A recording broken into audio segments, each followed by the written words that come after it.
Online या तासिकेला उपस्थित समस्त शिक्षक वर्ग, पालक वर्ग आणि विद्यार्थी मित्रांनो, आपणा सर्वांचं सहर्ष स्वागत. शाळा बंद पण शिक्षण सुरू. नुसतं शिक्षण सुरू नव्हे तर आपण सर्वांनी मिळून हे शिक्षण समृद्ध करू. आणि यासाठी आज आपण इतिहास या विषयाच्या अंतर्गत एक नवीन पुष्प गुंफत आहोत आणि एक नवीन पाठ शिकत आहोत. स्वातंत्र्य चळवळीच्या युगास प्रारंभ हा पाठ असं आपण शिकणार आहोत. विद्यार्थी मित्रांनो, मागील पाठामध्ये आपण 1857चा उठाव पाहिला. त्या उठावानंतर वेगवेगळ्या चळवळी पाहिल्यात. आता मी इथे तुम्हाला सुरुवात करतो एक छोटासा प्रश्न विचारतो आणि मला खात्री आहे तुम्ही त्या प्रश्नाची फार सुंदर उत्तर देता. तर प्रश्न असा आहे की बाळांनो, इंग्रज भारतामध्ये आल्यानंतर या ठिकाणी आपण हे जे शिकणार आहोत इंग्रजांच्या बद्दल आणि इंग्रजी शासनाच्या विरोधाच्या चळवळी झाली याबद्दलच. आता हा प्रश्न आपण सुरुवात करणार, परंतु आपण पाठाला कधी सुरुवात करतो ती कशापासून करतो, तर आपण पाठाला सुरुवात करत असतो ती म्हणजे एक सुंदर अशा सुविचाराने. चला तर आता आपण सुंदर सुविचार या ठिकाणी पाहणार आहोत.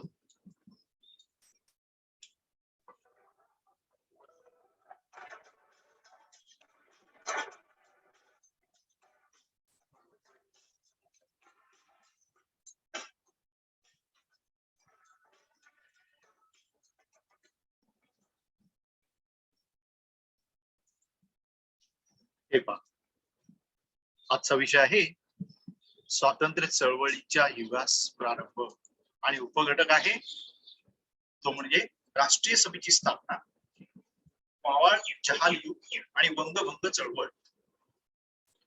आणि यासाठी आपण हा पाठ आता पुढे बघूया. आणि यासाठी सर्वप्रथम आपण सुरुवात करत आहोत एका सुंदर अशा सुविचाराने. एक सुंदर असा विद्यार्थी मित्रांनो, एक सुंदर सुविचार आपण सकाळच घेत आहोत आणि या सुंदर विचाराने आपण सुरुवात करूया.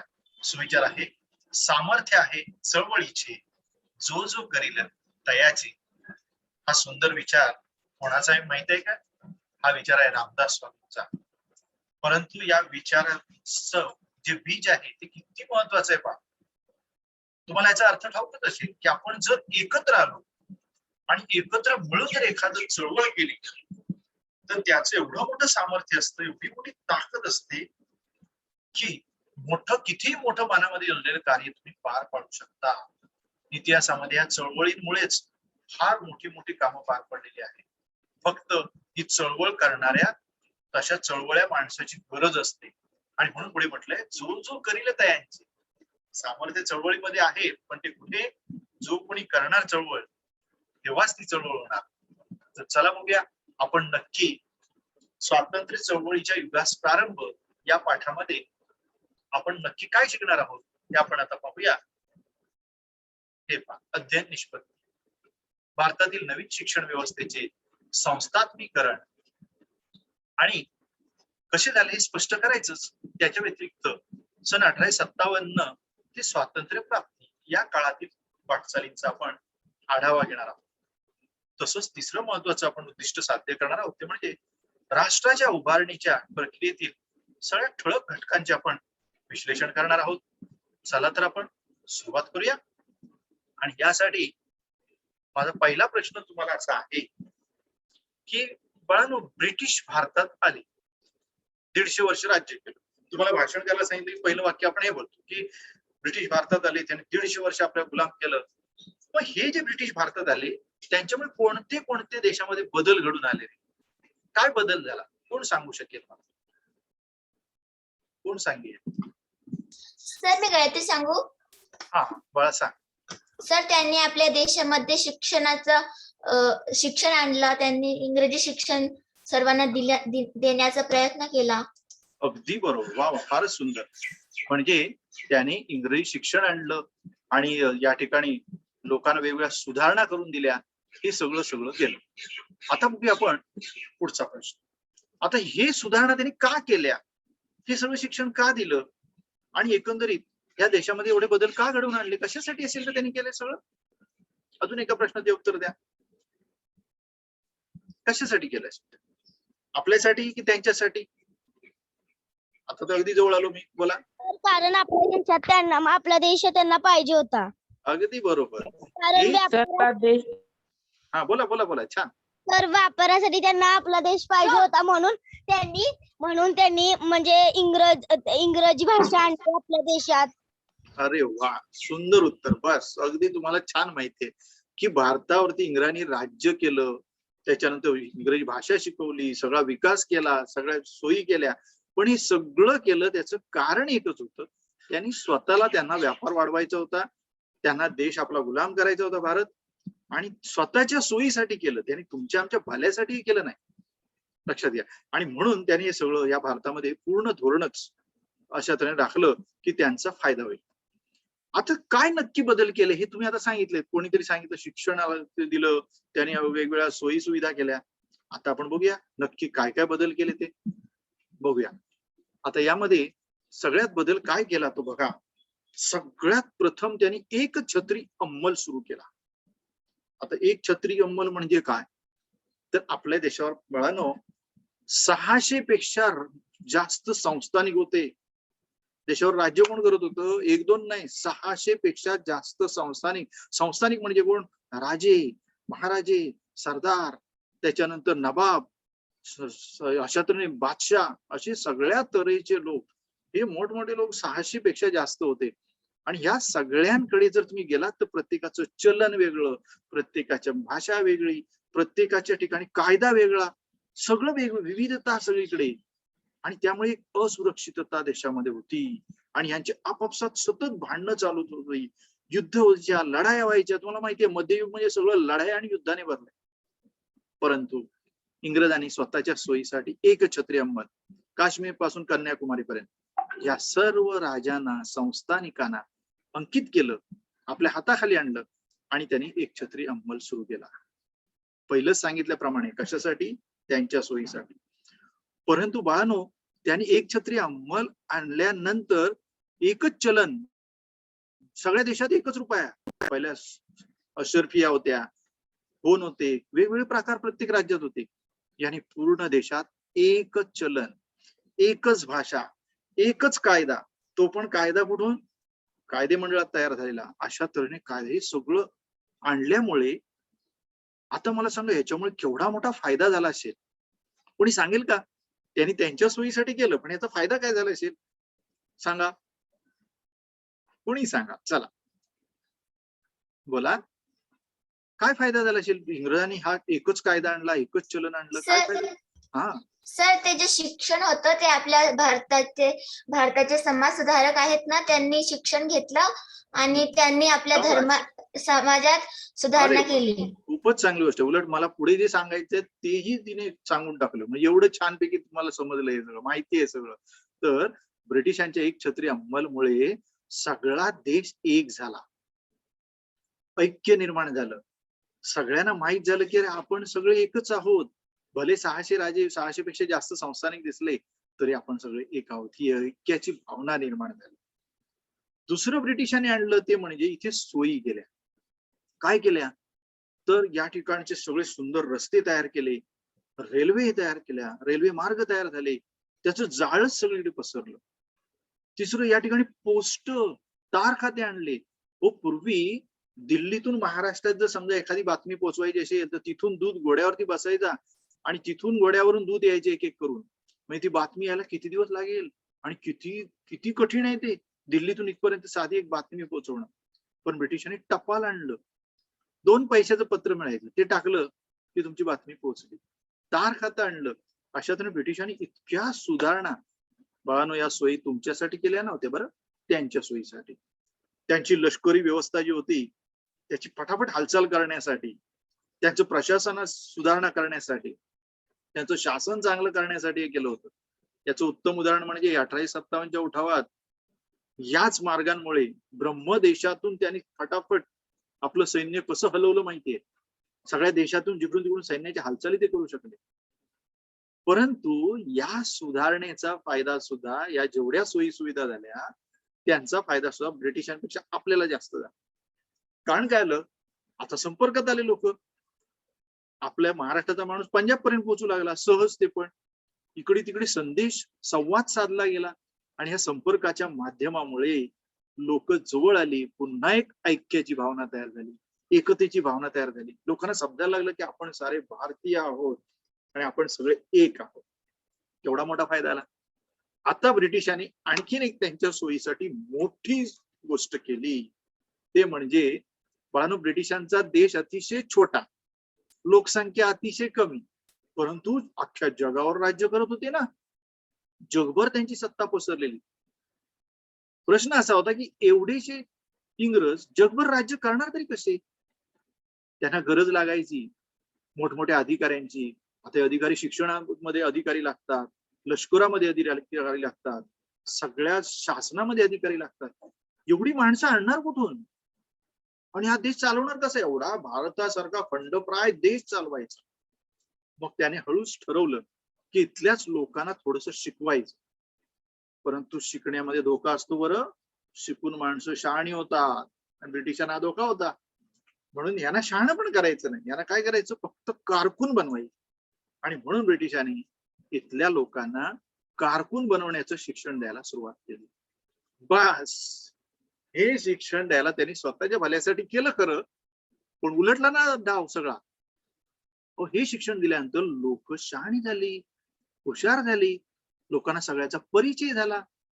एवढा मोठा परिचय झाला की या शिक्षणामुळे अतिशय उच्च शिक्षण लोकांनी घेतलं आणि कारकून होण्याच्या ऐवजी हे लोक लोकनेते झाले, चांगले पुढारी झाले आणि समाज सुधारक झाले, समाजसेवक झाले. आणि इतके चांगले झाले की यांनी सरकारी नोकऱ्या करण्याच्या ऐवजी यांनी असं ठरवलं की मी शिकलो, मला सगळं समजलं, आता या समाजाला पण सुधारवायचा. आणि ह्या सगळ्यांनी स्वतःचे आर्य समाज, ब्राह्मण समाज, रामकृष्ण मिशन, सत्यशोधक समाज, स्वतःचे समाज सुरू केले. लोकांना सुद्धा आपला पूर्ण भारतच सुधारायचा, सगळ्यांचा विकास करायचा, उन्नती करायची, या एका ध्येयाने भारले गेले. कारण शिक्षणामुळे लोकांना इंग्रजी भाषा समजली, पाश्चात्य विचार समजले. नुसते पाश्चात्य विचार नाही, तर विज्ञान काय असतं, त्याच्यानंतर विज्ञान निष्ठा काय असते, समाजवाद काय असतो, बरोबर की नाही, राष्ट्रवाद काय असतो, त्यानंतर वेगवेगळी शास्त्र, तुम्ही आता जी भौतिकशास्त्र, रसायनशास्त्र, सगळी शास्त्र माहीत झाली. आणि मग काय, लोक इतके शिकले की स्वतः तुम्हाला सांगतो, दादाबाई नौरोजींसारखी व्यक्ती तर अशी शिकले की त्यांच्या इंग्लंडमध्ये जाऊन तिकडेच निवडून आले आणि त्यांच्या पार्लमेंटमध्ये जाऊन त्या ठिकाणी ते कायदे बनवायला सुरुवात केली. आणि त्याच्यानंतर सुरेंद्रनाथ बॅनर्जी, ब्रिटिशांची सगळ्यात मोठी ICS परीक्षा सर्वप्रथम बॅचलाच ते पास झाले. आणि त्यांनी ते ठरवलं, पास झालो याचा अर्थ आता इंग्रजांची चाकरी नाही, उलट माझ्या लोकांची सेवा. फिरोजशाह मेहता, एवढी मोठी मोठी नाव. पण या शिक्षणामुळे उलटच घडलं, सगळा समाज सुधारायचा वसा याने घेतला. लक्षात घ्या, शिक्षणामुळे एक वेगळी चळवळ तयार होणार असं दिसायला लागलं. काही राजकीय संघटना काढल्या, देशभर सगळीकडे राजकीय संघटना सुरू झाल्या. आता प्रश्न असा होता की काही असे म्हणायला लागले आपण वेगवेगळे आहोत, कोण पंजाबात राजकीय चळवळ काढतोय, कोण तिकडे मद्रासमध्ये काढतोय, कोण मुंबईत. आपण एकत्र आलं पाहिजे असं वाटायला लागलं. आणि एकच एक संघटना असेल तर अजून काहीतरी करता येईल, आपण एकत्र आलं पाहिजे, ही भावना तयार होते. एवढं चांगलं आहे पहा. परंतु आता आणखीन एक गोष्ट घडली. ब्रिटिशांच्या मध्ये काही लोक खूप चांगले होते, काही संशोधक होते, काही इतिहासकार होते. उदाहरणार्थ बाळांनो, मराठ्यांचा इतिहास हा ब्रिटिशांच्या ग्रँड डफने लिहिला. आपली अजिंठ्याची लेणी किती महान आहेत, ब्रिटिशांनी शोधली. ती मोहेंजोदडो, हडप्पा किती संस्कृती जुनी आहे, ब्रिटिशांनी जगाला दाखवून दिलं. सुरुवातीला त्यांनी खोदली. म्हणजे ब्रिटिशांच्यातले काही लोक बेंगॉल एशियाटिक सोसायटी स्थापन केली. इतिहास सगळा लिहून ठेवणं, सगळ्याचा संग्रह करून ठेवणं, या सगळ्यासाठी अशी एक बेंगॉल एशियाटिक सोसायटी सुरू झाली, एशियाटिक सोसायटी. आणि मग लोकांना समजायला लागलं की आपल्याला पण एक महान इतिहास आहे, आपल्याला पण एक महान संस्कृती आहे, जिचा अभ्यास पाश्चात्य लोक, इंग्रज करतात, आपण का करू नये. यातून सुद्धा एक चांगली घटना झाली. आपले लोक देखील खूप शिकले आणि त्यांनी देखील संस्कृतीचा, आपल्या भाषेचा अभ्यास सुरू केला. इंग्रजांनी इथल्या संस्कृतीचा, इतिहासाचा, भाषेचा इतका अभ्यास केला होता की बाळांनो आपली मराठी भाषा आहे ना, त्याच्यामध्ये जे आपण विरामचिन्ह देतो ती सुद्धा इंग्रजांनी या ठिकाणी आपल्याला चांगल्या तऱ्हेने शिकवली. की मराठी भाषेचा विकास कॅन्डी कॅरे यांनी केला. मग आता आपण कुठे कमी आहोत? आमचे बाळशास्त्री जांभेकरांनी इतिहासाचं इतकं संशोधन केलं की त्यांनी खुद्द इंग्लंडचा इतिहास लिहिला, इंग्रजांचा. म्हणजे डॉक्टर भाऊदाजी लाड, त्याच्यानंतर भांडारकर, डॉक्टर राघव भांडारकर यांनी तर इतिहासाचं मोठं संशोधन सुरू केलं. आम्ही कुठे कमी आहोत? आणि मग जशी एशियाटिक सोसायटी सुरू झाली तसे यांनी पुण्यामध्ये मोठी इतिहासाची संशोधन अशी संस्था सुरू केली. राघव भांडारकर यांच्या हे आणि भाऊदाजी लाड अशी सगळी माणसं एकत्र येऊन आणि पुण्यामध्ये भांडारकर प्राच्य विद्या संशोधन मंदिर उभं राहिलं. म्हणजे ब्रिटिश जे जे काही ते करत होते त्यांच्या सोयीसाठी त्याचा फायदा आपल्याला होत होता. ब्रिटिशांनी आणखीन एक गोष्ट केली ती म्हणजे त्यांनी वृत्तपत्र सुरू केली, नियतकालिक सुरू केली. बेंगॉल गॅझेट ब्रिटिशांनी सुरू केलं. आता लोकांना समजलं की हे तर आणखीन चांगलं आहे. मग काय, भराभर आपल्या देशातल्या सगळ्या नेत्यांनी स्वतःची वृत्तपत्र काढायला सुरुवात केली. कोणी हिंदू, प्रभाकर, दर्पण, केसरी, मराठा आणि सगळ्यात जळजळीत म्हणजे अमृत बाजार पत्रिका. अशा तऱ्हेची वृत्तपत्र देशामध्ये सुरू झाली आणि या सगळ्यामध्ये लोकांना लोकजागृतीचं काम सुरू झालं. आता मी तुम्हाला पहिलंच सांगितलं, आता या लोकांना वाटायला लागलं आपण एकत्र आलं पाहिजे. आपण अजूनही वेगळे आहोत. स्वतःचं काम आपण काहीतरी करतो आहोत, स्वतःही संघटना काढली, राजकीय संघटना काढले, कोणी स्त्रियांचा विकास करतोय, कोणी शेतकऱ्यांचा करतोय, बरोबर की नाही, कोणी गरिबांच्या विकासासाठी जातोय. नाही, आपण सगळे एकत्र येऊन काहीतरी केलं पाहिजे असा विचार एकत्र येण्याचा होता. तेवढ्याच ब्रिटिशांनी आणखीन एक सुधारणा, आणखीन एक गोष्ट केली. काय तर ब्रिटिशांचा सर ॲलन ऑक्टेवियम ह्यूम हा जो होता त्याने ब्रिटिशांना असं सुचवलं की आपण सगळ्या ह्या भारतीय लोकांची एक संघटना सुरू करूया. सगळ्या ब्रिटिशांच्या भुवया उंचवल्या. काय त्यांना एकत्र आणायचं, त्यांची संघटना आपण सुरू करायची, म्हणजे उलट आपल्यावरच शस्त्र उलटेल. पण त्याने पटवून दिलं अशा संघटनेची गरज आहे. जर एकत्र आले नाही तर 1857च्या उठावाला काय झालं माहितीये ना, आपल्याला समजलं पण नाही ते कधी एकत्र आले, गुप्तपणे काय त्यांनी अशी योजना आखली आणि अचानकपणे 1857चा उठाव झाला. आपली सत्ता बुडाली असती, थोडक्यात वाचली. त्याच्याऐवजी आपणच एक संघटना अशी काढून देऊ की ज्याच्यामध्ये एकत्र येतील, आपण स्वतः त्यांच्यावर लक्ष ठेवायचा, जे पाहिजे त्या थोड्याशा सुधारणा काय ते मागतील त्या द्यायच्या, ज्याच्यामुळे आपण उलट सुरक्षित राहू. आपल्याला समजेल यांच्या मनात काय, देशाभरात सगळ्यांच्या मनात काय ते आपल्याला समजेल. विचार मान्य झाला आणि मग सन 1885 मध्ये नाताळच्या सुट्टीमध्ये 28 डिसेंबरला सर ॲलन ऑक्टेवियम ह्यूम याच्या प्रेरणेनुसार काँग्रेसची राष्ट्रीय सभेची स्थापना झाली, इंडियन नॅशनल काँग्रेस. आणि त्यामध्ये सगळ्या भारतातल्या सगळ्या मुख्य नेत्यांना आमंत्रित करण्यात आलं. 72 नेते, एकूण 72 नेते सगळे प्रतिनिधी या ठिकाणी आले. आणि पहिल्यांदाच पंजाबी, मारवाडी, मराठी, बंगाली, मद्रासी सगळे एकाच ठिकाणी. देशात एका आपण एक काळ असा होता की एक राजा दुसऱ्या राज्याकडे म्हणजे काय ते आक्रमणच, मैत्री असेल तरी सगळे एकत्र असं कधी नव्हतं दिसत. परंतु आज असं झालं की सगळे देशातले प्रतिनिधी एकाच ठिकाणी एकाच व्यासपीठावर आले. सगळे एकमेकाकडे पाहत होते. याची भाषा वेगळी, याचं राहणं सहाणं वेगळं, याचा पोशाख वेगळा, बरोबर की सगळं वेगळं, पण तरी आपण भारतीय आहोत. किती सुंदर भावना.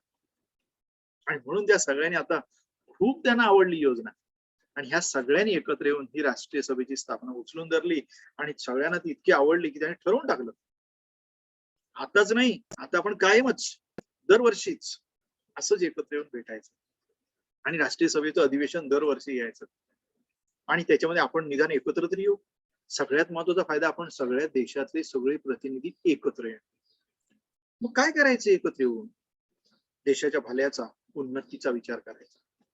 सगळ्यांनी येऊन आपल्या समस्या काय आहेत देशामध्ये त्या सगळ्या समस्यांचा विचार विमर्श करायचा, त्याच्यावर उपाययोजना सगळ्या सुचवायच्या. अशा तऱ्हेने फार सुंदर असं कार्य करायचं त्या सगळ्यांनी म्हणून ठरवलं.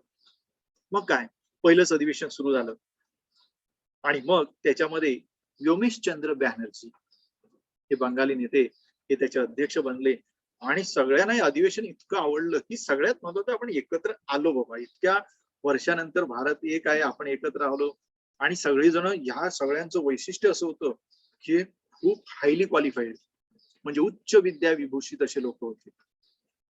आणि हे सगळे उच्च विद्या विभूषित जे लोक होते त्यांनी ठरवलं की आता आपण हे राष्ट्रीय सभेचं कार्य जोमाने चालवायचं. याच्यामध्ये मगाशी नावं घेतली, फिरोजशाह मेहता, सुरेंद्रनाथ बॅनर्जी, दादाभाई नौरोजी आणि आपले महाराष्ट्रातले अतिशय मुख्य नेते नामदार गोपाळ कृष्ण गोखले. ही माणसं एवढी मोठी होती, मी सांगितलं की इंग्लंडच्या पार्लमेंटमधून पार्लमेंटमध्ये निवडून येणारे आमचे दादाभाई नौरोजी, ICS पास होणारे आमचे सुरेंद्रनाथ बॅनर्जी आणि नामदार गोखलेंबद्दल तर काय सांगावं, लॉर्ड कर्झनने लिहून ठेवले, तुमचा जन्म भारतात झाला, इंग्लंडमध्ये झाला असता तर तुमच्यासाठी एकच पद होतं, इंग्लंडचे पंतप्रधान बनला असतं. म्हणजे केवढी मोठ्या पात्रतेची माणसं. या सगळ्या माणसांनी आता असं ठरवलं, पहिल्या सभेमध्येच त्यांनी प्रस्ताव मान्य केले की इंग्रजांनी त्यांच्या लष्करासाठीचा खर्च कमी करावा, तसंच सरकारी नोकऱ्या लोकांना द्याव्यात, कायदे मंडळामध्ये लोकांना घ्यावं.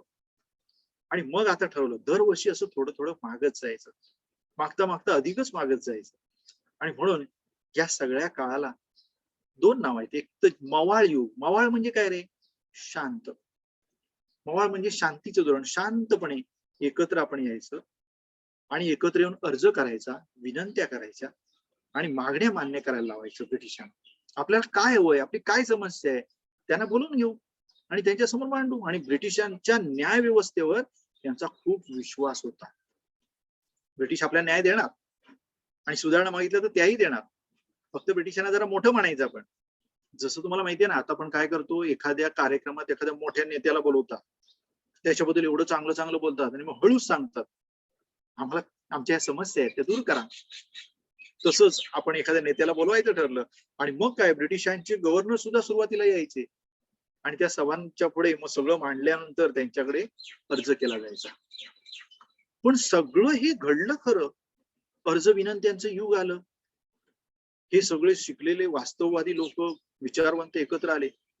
पण कुठेतरी पाहणं एक गोष्ट राहून गेली होती आणि ती फार महत्वाची. कोणती होती माहितीये? तुम्हाला सुधारणा मिळतील, तुमचा विकास होत जाईल, तुमची प्रगती होत राहील, हा देश आणखीन आणखी सुधारत जाईल, परंतु महत्वाचं राहिलं ना, अहो शेवटी तुम्ही गुलामच राहणार. गुलामी कशी जाणार? तुम्ही ब्रिटिशांचे गुलाम, ते तर हेच राहणार ना. ही भीती होती. मग आता ही गुलामी दूर कोणी करायची? स्वातंत्र्य मिळेल अशी शक्यता तरी आहे का? कदापि नाही. तो शब्द मात्र काढायचा नाही. भारत माता की जय अजिबात म्हणायचं नाही. वंदे मातरम नाहीच नाही. आणि स्वातंत्र्य स्वराज्य असले शब्दही काढायचे नाहीत, कारण ब्रिटिशांना बाकी सगळं मान्य होतं, तुम्ही सुधारणा मागा आम्ही देतो, सोयी करून देतो, पण असलं काही म्हणायचं नाही, कारण तुम्ही गुलाम होता. आणि जो कोणी इंग्रजांच्या विरुद्धात जाईल तर ब्रिटिशांची शिस्त आणि शासन, लष्कर, पोलीस एवढे कडक होते की अतिशय भयानक शिक्षा दिली जायची. त्यातल्या जो स्वातंत्र्याचा विचार जरी करेल त्याचं तर काही खरंच नव्हतं. वासुदेव बळवंत फडकेच होणार त्यांचे. एडनच्या तुरुंगात नेऊन मारलं त्या, कुठे त्या आफ्रिकेच्या टोकालावर, तिकडे नेऊन ठार मारलं, का तर स्वातंत्र्यासाठी लढतो. आणि भलं मोठं तुरुंग त्या ठिकाणी, भारतापासून शेकडो किलोमीटर अंतरावर, भारताच्याच त्या अंदमान मध्ये सेल्युलर जेल, मोठे झालात की नक्की पहा, असं बांधून ठेवलं होतं की तिथे गेलेला जवळजवळ मृत्यूच, तिथे पाठवायचं म्हणजे तो मरणारच, असं तुरुंग बांधलेलं होतं. कशासाठी? जो ब्रिटिशांच्या शासनाच्या विरोधात जाईल त्याचं काही खरं नाही. आता कोण जाणार शासनाच्या विरोधात? 1857च्या उठावामध्ये एवढं ब्रिटिशांनी तुम्हाला घाबरवून सोडलं होतं, एवढी दहशत माजवली होती की कितीतरी सैनिकांची कत्तल केली होती. मग लढणार कोण? राजे? राजे तर आता मांडलिक बनले होते, त्यांना खुश करून टाकलं होतं ब्रिटिशांनी, त्यांना विविध तोफांची सलामी दिली होती, तनखे दिले होते. मग आता स्वातंत्र्य स्वराज्य शक्यच नाही. मग स्वराज्य मिळणारच नाही का? स्वातंत्र्य मिळणारच नाही का? बरं, त्यात हे मवाळवादी नेते ते तर म्हणतात आमची पूर्ण विश्वास आहे ब्रिटिशांच्या न्याय व्यवस्थेवर, आम्ही सुधारणा मिळवणार. पण स्वराज्याचं काय? शक्यताच वाटत नव्हती. अशा वेळेस एक नरकेसरी एक शार्दूल जागा झाला आणि त्यांचं नाव होतं बाळ गंगाधर टिळक. बाळ गंगाधर टिळक काँग्रेसमध्ये आले आणि त्यांनी ठरवले सगळं बाकीचं मला ना मंजूर, ज्या गोष्टी ज्या सुधारणा असो किंवा जे जे काही तुम्हाला पाहिजे ब्रिटिशांकडून हे सगळं सगळं नंतर. पहिलं म्हणजे सगळ्यात स्वराज्य मला पाहिजे, ते फक्त स्वराज्य. सगळे म्हणाले पण अजून देश सुधारला नाही, सुधारणा झाल्या नाहीत, आपण अजूनही आपले लोक जनता अडाणी आहे. अरे मग त्यांच्यावरती टिळकांचं सडेतोड उत्तर होतं, सुधारणा पाहिजेत ना, खूप करू, आपण करू ना. ते 5,000 किलोमीटर एवढ्याशा देशातून मुठभर इंग्रज 5,000 किलोमीटर अंतरावरून इथे येतात आणि त्यांच्यावर राज्य करतात. शर्मेची बाब आहे. आणि म्हणून त्यांच्या कुबड्या हव्यात कशाला. सुधारणा माझा विरोध नाही, परंतु आपण स्वतः करू. आपण आता एवढे शिकलेले आहोत, आपल्याला तर जाणीव झाली, आपल्याला सगळे शास्त्र माहीत झाले, त्यामुळे आता स्वतःच्या स्वतः सुधारणा. तरी सुद्धा काही नेत्यांचं असं म्हणणं होतं पण त्याला वेळ लागेल, आपली लोक शहाणी व्हायला उशीर. त्यावरती टिळकांचं उत्तर होतं, जर समजा उशीर केला तर तोपर्यंत ब्रिटिश या देशाला लुटून लुटून कंगाल बनवतील. ते इतक्या वेगाने या देशाला लुटत आहेत की आपला देश कंगाल होईल, दरिद्री होईल. अरे आताच बघा ना, त्यांनी किती कर वाढवलाय, शेतसारा वाढवलाय, त्याच्यानंतर एवढंच नाही तर नगदी पिकं घ्यायला लावलेत. सगळे ते कायमधारा पद्धतीच्या मध्ये सगळे शेतकरी देशोधडीला लागले. हे असं राहिलं ना, दुष्काळ आला तरी कसलीच मदत नाही. आणि असं असून आपण त्यांचं सहन करायचं नाही. स्वराज्य मागायचंच. सगळेजण हादरले. पुऱ्या देशात एक गंभीर प्रश्न तयार झाला की स्वराज्य कोणी मागायचं, कसं मागायचं आणि त्याचं काय होईल, जो मागेल त्याचं काही खरं नाही. परंतु टिळक अतिशय निर्भीड होते आणि त्यांना अन्यायाची प्रचंड चीड होती आणि ब्रिटिशांच्या शासनाच्या ते एवढे विरोधात होते की त्यांनी सांगितलं कोणी नाही, मी शपथ घेतो स्वतः. आणि त्याने ठणकावून शपथ घेतली. कोणती? ब्रिटिशांच्या विरोधातली. स्वराज्य हा माझा जन्मसिद्ध हक्क आहे आणि ते मी मिळवणारच. बापरे, अख्ख्या ब्रिटिश शासनाला हादरा बसला. परत टिळकांनी शपथ एकट्याने नाही, हजारो माणसांच्या सभेत जग जाहीरपणे घेतली की मी शपथ घेतली, जे करायचं करा. आता मात्र ब्रिटिशांचा सगळ्यात नजर पडली ती यांच्यावर. टिळकांना आता कसं अटक करता येईल, पण हा माणूस जर बाहेर राहिला तर कठीण आहे. आता टिळकाने मात्र अजिबात भीती नव्हती, कारण माझ्या समोर हजारो माणसं आहेत, माझ्या पाठीशी 1000 माणसं आहेत. या हजारो लोकांच्या समूहामध्ये टिळकाने आता करायचं ठरवलं. काय करायचं? स्वराज्य मिळवायचं. शपथच घेतली. कसं मिळवायचं? मग पहिलं की आंदोलन तीव्र करायचं. हे जे मवाळ होते त्यांनी अर्ज विनंत्या यांचं युग आणलं. पण नाही, आता जे युग येणार ते जहाल. आणि बाळानो, 1885 ते 1905 मध्ये जे मवाळ युग चालू होतं त्याची जागा आता जहाल युगाने घेतली. जहाल युगामध्ये आता टिळक गरजायला सुरुवात झाली. आणि जहाल म्हणजे काय? जहाल माहितीये तुम्ही, थोडस आहे ना तिखट मसाला जिभेवर टाका आणि ती चव कशी लागते बघ. जहाल लागते, तिखट लागते. मग ह्या युगाला सुद्धा जहाल का म्हणतात? त्यांचे विचार असे तीक्ष्ण, तीव्र, तिखट होते आणि ब्रिटिशांच्या विरोध निर्भीडपणे वागण्याचे होते. आणि असे विचार टिळकांनी जागोजागी मांडायला सुरुवात केली. पहिली गोष्ट शपथ घेतली. दुसरं, जागोजागी दौरे काढायचे, सगळीकडे भाषण द्यायची आणि आपले विचार लोकांना पटवून सांगायचे. तिसरं, हे आंदोलन आता फक्त या सुशिक्षितांपुरतं नाही ठेवायचं, ते आता तळात गेलं पाहिजे, खोलवर गेलं पाहिजे, गोर गरिबांपासून अगदी सगळ्या सामान्य माणसापर्यंत गेलं पाहिजे आणि त्याचा विस्तार पण झाला पाहिजे, देशभर पसरलं पाहिजे. तीव्र आंदोलन आणि जन आंदोलन. आता लोकांपर्यंत आपण एकटा टिळक कसं पोहोचणार आहोत? आपण लोकांपर्यंत पोहोचायचं कसं? हा मोठा प्रश्न होता. त्यासाठी त्यांनी सभा तर काढल्या. आता त्यांनी काय केलं, देशातल्या सगळ्या नेत्यांशी आपले विचार सगळे मांडले आणि त्यांना एकापेक्षा एक रत्न सापडली. पंजाबचा सिंह माहितीये का कोण? लाला लजपत राय यांनी चटकन त्यांच्या हाकेला ओढ दिली आणि ते सुद्धा या संग्रामामध्ये सामील झाले. बंगालचे बिपिनचंद्र पाल, मग काय, लाला लजपतराय, बाळ गंगाधर टिळक आणि बंगालचे बिपिनचंद्र पाल एकाच व्यासपीठावर आले आणि लाल बाल पाल असं त्यांना म्हणतात. हे तिघे एकत्र आले आणि एकाच वेळी देशाच्या चारही बाजूने प्रचंड रणकंदन सुरू झालं. रणकंदन म्हणजे काय? शस्त्र नाही घ्यायची, सशस्त्र लढा नाही करायची, इंग्रजांना काय बंदुका घेऊन मारायचं नाही, परंतु त्यांच्या विरोधात तुम्ही आम्हाला नकोच, निघून जाया देशातून, आम्हाला स्वराज्य पाहिजे, अशा तऱ्हेने प्रत्येक माणूस जागा करायचं त्यांनी ठरवलं. ब्रिटिशांनी आता मात्र ब्रिटिशांनी वृत्तपत्र काढली होती.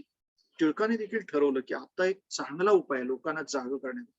त्या काळात बाळांनो आता सगळ्या टीव्ही नव्हत्या, तुमच्यासारखे मोबाईल नव्हते, आता तुमच्याकडे आहेत ना तसे मोबाईल नव्हते, काहीच नव्हतं, साधे माईक स्पीकर नव्हते. मग किती भाषण देऊन देणार? टिळकाने आपली संपूर्ण संपत्ती पणास लावली, इंग्लंडला जाऊन भला मोठं छापखान्याचं यंत्र घेऊन आले. बघा जाऊन अजूनही ते पुण्यात आहे. आणि स्वतःचं वृत्तपत्र सुरू केलं. केसरी आणि मराठा दोन वृत्तपत्र त्यांनी सुरू केले आणि त्याच्यातून रोज असे लेख यायचे. हे लेख नव्हतेच हो, हे जळजळीत निखारे होते. लोक असे कानाकोपऱ्यातून वाचून बेफाम व्हायचे आणि ब्रिटिशांच्या विरोधात प्रचंड चीड निर्माण व्हायची. बस ब्रिटिशांच्या विरोधात टिळकांचे सगळे उद्देश आता सफल होत होते. त्यांनी लोकांना असे हलवले, जागे केले आणि लोकांमध्ये गेले, सामान्य लोकांमध्ये गेले आणि म्हणून त्यांना पदवीच मिळाली, लोकमान्य. कुठे गेले? लोहार, सुतार, चांभार, कोळी, तेली सगळ्यांच्या मध्ये गेले, म्हणून त्यांना टिळकांना तेल्या तांबोळ्यांची पुढारी सुद्धा म्हणतात. अशी टिळक भारतमय झाले. आणि मग काय, हे लाल बाल पाल सगळे एकत्र येऊन एक जबरदस्त मोठं आंदोलन सुरू झालं. आता या आंदोलनामध्ये तेवढ्यात अशी घटना घडली की ब्रिटिशांचा अन्याय काय थांबत नव्हता. शेतकऱ्यांवरचा अन्याय होता, बेकारी वाढली होती. अशातच अजून एक मोठं भयानक घटना घडली. ती म्हणजे 1897 मध्ये पुण्यामध्ये मोठी प्लेगची साथ आली. त्या प्लेगच्या साथीमध्ये माणसं अशी पटापट मरायला लागली. जिकडे तिकडे माणसं मरून पडायला लागली. लोक गावं सोडून, शहर सोडून जिकडे तिकडे गायब जंगलात जाऊ लागली. अक्षरशः कोण मारावं?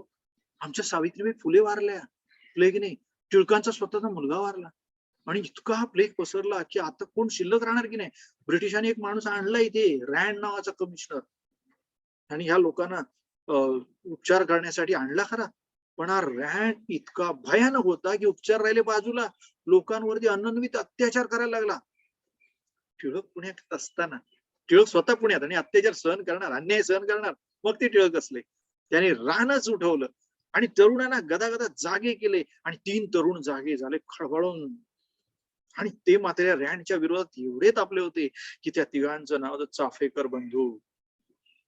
आणि हे चाफेकर भाऊ तीही जागे झाले आणि या तिघांनी ठरवलं की ब्रिटिशांच्या विरोधात काहीतरी करायचं. आणि त्या तिघांनी काय केलं असेल?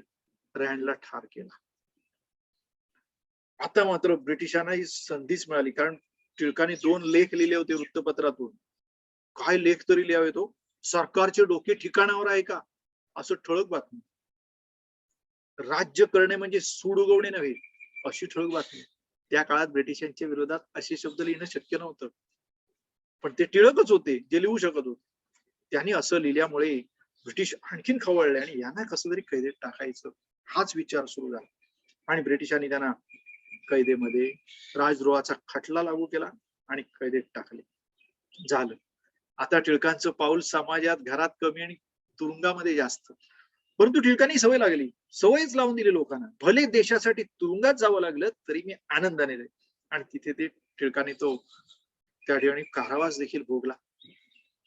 आता ही व्यापक चळवळ, टिळक बाहेर आल्यानंतर पुन्हा ही व्यापक चळवळ अजून कशी वाढवायची, शपथ घेऊन झाली, तीव्र आंदोलन करून झालं, वृत्तपत्र काढलेत. हा अतिशय महत्वाची गोष्ट अशी आहे की काहीतरी करणं, या सगळ्या गोष्टी करायच्या आहेत.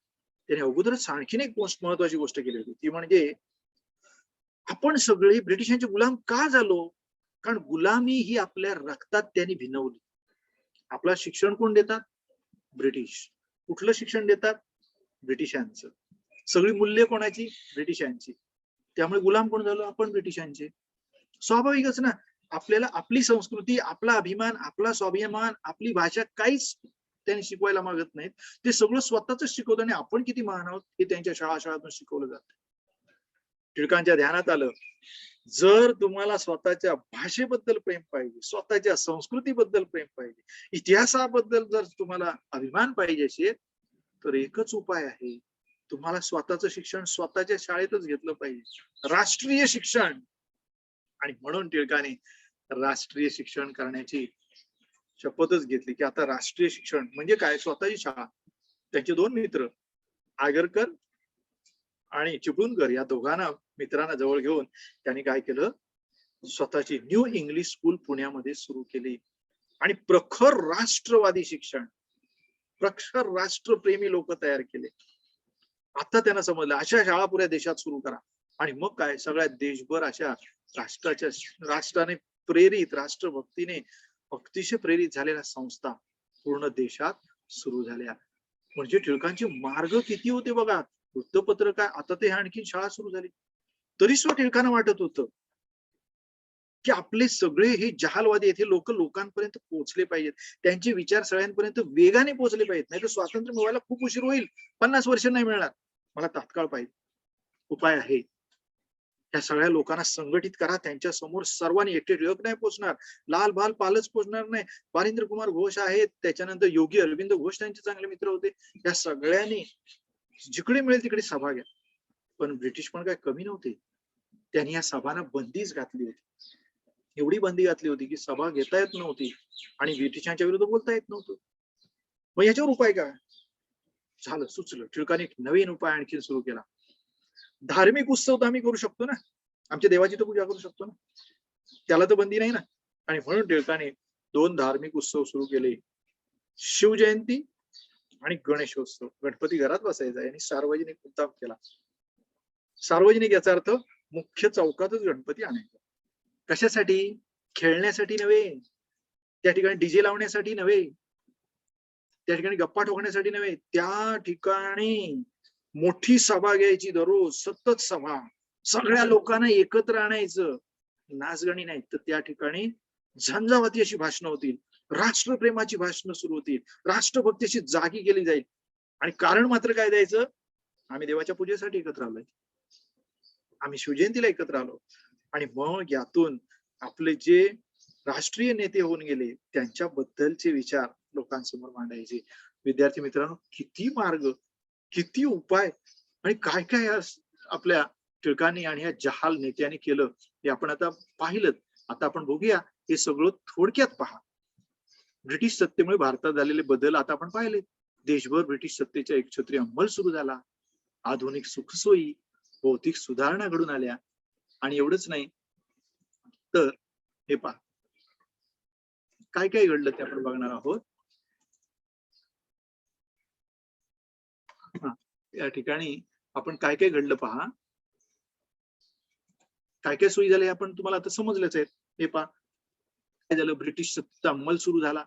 ब्रिटिश सत्तेच्या नंतर काय झालं, आधुनिक सुखसोयी त्यांनी घडून आणल्या. त्याच्यानंतर पाश्चात्य इंग्रजी शिक्षणास त्यांनी सुरुवात केली ब्रिटिशांनी. त्याच्यामुळे भारतीय संस्कृती आणि प्राचीन इतिहासाचा अभ्यास लोक करू लागले. वृत्तपत्र ब्रिटिशांनी सुरू केली. आणि मग आपण हेही पाहिलं की भाऊदाजी लाड, राघू भांडारकर या डॉक्टरांनी इतिहास संशोधक तयार झाले स्वतःचे. तर राष्ट्रीय सभेची स्थापना आपण पाहिली. तर ॲलन ऑक्टोवियम ह्यूम 28 डिसेंबर 1885 ला गोकुळदास तेजपाल संस्कृत पाठशाळेत व्योमेशचंद्र बॅनर्जी प्रमुख होते. 72 प्रतिनिधींच्या उपस्थितीमध्ये राष्ट्रीय सभेची स्थापना झाली पाहिली. ते मवाळ पुढारी दादाभाई नौरोजी, गोपाळ कृष्ण गोखले, फिरोजशाह मेहताना ओळखता का, पाहायचंय का तुम्हाला? अरे आपली तुम्ही सगळे मनपाचे जे विद्यार्थी आहात, महानगरपालिका बृहन्मुंबई महानगरपालिकेची जी इमारत आहे मुख्य, नक्की बघा. त्या इमारतीच्या समोर भला मोठा पुतळा उभा आहे आणि तो आहे सर फिरोजशाह मेहता यांचा. कारण ते या आपल्या बृहन्मुंबई महानगरपालिकेचे अध्यक्ष होते. त्यांची जे व्यक्तिमत्व इतकं भारदस्त आणि जबरदस्त होतं की त्या गलेलठ्ठ मिशा आणि त्यांचा तो भारदार आवाज. नंतर जहाल युग सुरू झालं आपण पाहिलं. लाला लजपतराय, बाळ गंगाधर टिळक, बिपिनचंद्र पाल, हे पहा आपले लाल बाल पाल. आणि त्याच्यानंतर टिळकाने घेतलेली शपथ, स्वराज्य हा माझा जन्मसिद्ध काय आणि ते मी मिळवणारच. त्याच्यानंतर जहालांची भूमिका काय होती आपण पाहिलं. पूर्ण स्वातंत्र्य चळवळ करायची, व्यापक जनआंदोलन करायचं, राजकीय जागृतीसाठी वृत्तपत्र काढली. ठिकाणी अजून काय केलं, आणि ह्या जहालांनी काय केलं, स्वतःची भाषा स्वसंस्कृतीसाठी आस्था बाळगणारी पिढी निर्माण करण्यासाठी राष्ट्रीय शिक्षण दिलं. राष्ट्रपुरुषांच्या कार्यातून जनतेच्या प्रेरणेसाठी उत्सव साजरे केले. अन्यायास विरोध करण्यासाठी प्लेगच्या साथीमध्ये जळजळीत लेख लिहिले. आता हे सगळं चालू झालं होतं. हे पहा, टिळकांनी सुरू केलेलं तीव्र आंदोलन, हे छोटस दिसतंय पण हे बीज आहे, ही सुरुवात आहे. आणि याच्यामुळे बाळांनो आजपर्यंत ज्या तीव्र ज्या चळवळी दिसतात, जे मोर्चे दिसतात, संप दिसतात, त्याच्यानंतर ज्या चळवळी दिसतात, हे जे व्यापक तीव्र आंदोलन आहे याची सुरुवात त्या टिळकांनी केली होती. हे पहा, जळजळीत लेख लिहिणारे टिळक दिसतातच किती, एकदम अन्यायाविरुद्ध चीड असलेले, आणि बाजूला केसरी वृत्तपत्र. आणि लोकमान्य टिळक, विष्णुशास्त्री चिपळूणकर, गोपाळ गणेश आगरकर यांनी पुण्यामध्ये न्यू इंग्लिश स्कूलची स्थापना केली. ही शाळा आपण नक्की जाऊन पहा, पुण्यामध्ये अजूनही आहे. आणि शिवजयंती, गणेशोत्सव सुरू केले. आणि याच्यानंतर हे सगळं झाल्यावर मग काय झालं, आता टिळकांनी एवढंच करून थांबले नाही, तर तेवढ्यात आता ब्रिटिशांना धडकी भरली. ब्रिटिशांना आता भीती वाटायला लागली, जर अशाच वेगाने चालू राहिलं तर लवकरच काय करतील, हे स्वातंत्र्य मागतील. आणि आता मागायला सुरुवातच केली. मग उपाय काय, आता यांना स्वराज्य द्यायचंय का, यांना सुधारणा पण द्यायच्या नाही, त्यांना गुलामच ठेवायचंय, मग करायचं काय. मग ब्रिटिशांचा लॉर्ड कर्झन आला. आणि तो कर्झन जो होता त्याला कर्दन काळ म्हटलं जातं, कारण अतिशय अतिशय चिडखोर माणूस आणि अन्यायाचा पुरस्कर्ता. त्याने अन्यायच करायचा ठरवला, कुठलीच मागणी मान्य करायची नाही, स्वराज्य तर सोडूनच द्या. भयानक अन्याय, दडपशाही सुरू केली. आणि त्याने युक्ती काढली की फोडा आणि राज्य करा. ब्रिटिशांमध्ये पहिल्यापासून चालू होतं, दोघांमध्ये काय करायचं, फोडायचं आणि राज्य करायचं. आता या टिळकांना, जहाल युगाला, या आंदोलनाला जर आवरायचं असेल तर आता फोडलं पाहिजे, त्यांना वेगळं केलं पाहिजे. आणि म्हणून त्याने कारण दिलं की बंगाल खूप मोठा आहे, त्याच्यामध्ये हिंदू मुस्लिम राहतात, तर बंगाल इतका मोठा आहे की त्याची 2 राज्य केली पाहिजे. त्याला राज्य नाही म्हणायचे, प्रांत म्हणायचे. 2 प्रांत वेगळे करायचे ठरवले, पूर्व बंगाल, पश्चिम बंगाल. आणि कारण काय सांगितलं, एवढा मोठा राज्य आम्ही 2 छोटी करतो आहोत, आता सुद्धा केली जातात ना. पण त्याच्या मागचा खरा उद्देश असा होता की पूर्व बंगाल जे आहे ते मुस्लिमांना द्यायचं, आणि पश्चिम बंगाल आहे ते हिंदूंना, बाकीच्यांना द्यायचं, मुस्लिम वगळून. म्हणजे यांची आपापसात भांडणं होती. कर्झनने जे केलं ना, झालं ना तसं. तसं झाल्याबरोबर मुस्लिम सगळे एकवटले आणि त्यांचे आगा खान एकत्र आले. आणि ह्या सगळ्यांनी असं म्हटलं, हे तर चांगलं, आमच्या फायद्याचं आहे. बस ब्रिटिशांनी जे बीज टाकलं, बीज कसलं, बीज टाकलं, जे बीज पेरलं ते उगवलं. आणि ब्रिटिशांच्याकडे आगा खान स्वतः गेले आणि त्यांनी सांगितलं, आम्हाला सुधारणा द्या. त्यावेळी ब्रिटिशांनी सांगितलं, या काँग्रेसमध्ये तुमचं भलं होणार नाही, या देशामध्ये होणार नाही. तुम्हाला एक आहे स्वतंत्र असं, तुम्हाला सुधारणा आम्ही वेगळ्या देऊ, तुम्हाला वेगळा प्रांत मिळेल, तुम्हाला वेगळं मतदारसंघाचा विचार करू. हे सगळं असं वेगवेगळं म्हटल्यानंतर आपल्या लक्षात आलं नाही का की ह्यांना फोडायचं होतं आणि राज्य करायचं होतं, आणि फुटण्याची परिस्थिती आली. बंगालची फाळणी झाली, एका बंगालचे 2 बंगाल झाले. आता टिळक सहन करणार आहेत का. टिळकांनी आता महाराष्ट्रातून सरळ त्या बंगालमध्ये शड्डू ठोकला आणि तिथे हजारो लोकांच्या समोर त्यांनी वंगभंग आंदोलन सुरू केलं. 16 ऑक्टोबर जो दिवस आहे तो शोक दिन म्हणून पाळला. 16 ऑक्टोबर हा शोक दिन पाळला. आणि या शोक दिनामध्ये त्यांनी सांगितलं की या दिवशी फाळणी झाली ना, हा सगळ्यात दुर्दैवी दिवस. त्यानंतर रक्षाबंधनाचा कार्यक्रम, सगळ्यांनी रक्षाबंधनामध्ये एक सूत्रामध्ये सगळ्यांना बांधून टाकले. सगळीकडे बहिष्कार तंत्र सुरू केलं. आणि आम्ही सगळे एक आहोत यासाठी बंगाली नेत्यांना सगळ्यांना एकत्र आणले. आनंद मोहन बोस बाहेर आले, रवींद्रनाथ टागोर घराबाहेर पडले, सुरेंद्रनाथ बॅनर्जी तर होते, अशा हजारो नेते तयार झाले. आणि बंगालमध्ये एवढे ब्रिटिशांनी अन्याय आणि अत्याचार सुरू केला की आता कठीण होतं. जेवढा अन्याय अत्याचार वाढत होता तेवढं वंगभंग आंदोलन आणखीन तीव्र आणि तीक्ष्ण होत जात होतं. आणि ही एवढी मोठी आंदोलनं होत गेली बंगालची की ब्रिटिश सुद्धा समजून गेले की आता काय करायचं, आम्ही जेवढा अन्याय करतोय तेवढे ते उलट एकत्र येत आहेत. यातून मुळानं आणखीन एक घटना घडली, ती म्हणजे वंगभंग आंदोलनामुळे आणखीन आपले नेते चिडले आणि चिडल्यामुळे काही तर इतके चिडले की त्यांनी शस्त्र हातात घेतली आणि क्रांतिकारक तयार झाले आणि सगळ्यात जास्त क्रांतिकारक बंगालमध्येच तयार झाले आणि या क्रांतिकाऱ्यांनी ठरवलं आता मवाळीन जाल नाही, सशस्त्र उठाव. आणि बंगालमध्ये या क्रांतिकारकांनी उठाव करायला सुरुवात केली. आता मात्र ब्रिटिशांच्या पुढे मोठाच प्रश्न पडला की काय करावं. क्रांती सुरू होते आणि म्हणून हे वंगभंग आंदोलन जे आहे त्याला काय करावं त्यांच्या पुढे मोठा प्रश्न होता. आता बघूया पुढे काय झालं. हे पहा, हा आता या ठिकाणी हा उठाव आणखीन तीव्र करण्यासाठी टिळकांनी आणखीन एक मार्ग स्वीकारला. पण 1 मिनिट फक्त आपण आता हा जो मार्ग आहे तो पाहणार आहोत आणि तत्पूर्वी जरा हे छानपैकी लक्षात घ्या. सगळं जहालांची भूमिका सर्वांनी ध्यानात घ्यायची आहे. छानपैकी अर्धा मिनिट मनापासून सगळं वाचायचंय. ठीक आहे, 1 मिनिट. वंगभंग आंदोलन, वंगभंग आंदोलन, वंगभंग आंदोलन म्हणजे समज ना, बंगालची जी फाळणी आहे ती काही करून जीवाच्या आकांताने आता प्रयत्न करायचा. सगळे बंगाली नेतेच नाही तर देशातले नेते सगळ्यांचं लक्ष बंगालवर केंद्रित, जिंकूनच दाखवायचं. काय जिंकायचं म्हणजे बंगालची फाळणी रद्द करायची आणि आपण सगळे एक आहोत हे सिद्ध करायचं. आणि म्हणून सगळे मगाशी म्हणालो देवेंद्रनाथ टागोर, रवींद्रनाथ टागोर, देवेंद्रनाथांचे पुत्र, त्याच्यानंतर आनंदमोहन बोस आणि सगळे बंगाली नेते हे सगळे बाहेर उतरले. परंतु अजून एक मार्ग टिळकांना सापडला की ब्रिटिशांच्या विरुद्ध लढण्याचा आणखीन एक चांगला मार्ग म्हणजे आता बहिष्कार. ब्रिटिशांच्या शाळा, कॉलेजेस सगळ्यावर बहिष्कार टाकायचा. ब्रिटिशांच्या शाळेतच जायचं नाही, ब्रिटिशांच्या न्यायालयात जायचं नाही. एवढंच काय, ब्रिटिशांची भाषा असो, ब्रिटिशांचा पोशाख असो, काही असो, सगळ्यावर बहिष्कार. आणि खुद्द पुण्यामध्ये टिळकांनी मोठी होळी पेटवली. कसली होळी असेल, ब्रिटिशांच्या मालाची, परदेशी मालाचा प्रचंड बहिष्कार करायचा. आणि त्याने आवाहन केलं, सगळ्या जहालाने आवाहन केलं, देशात कोणीही आता परदेशी माल वापरायचा नाही. का नाही वापरायचा? कारण ब्रिटिशांचं हृदय ते आहे.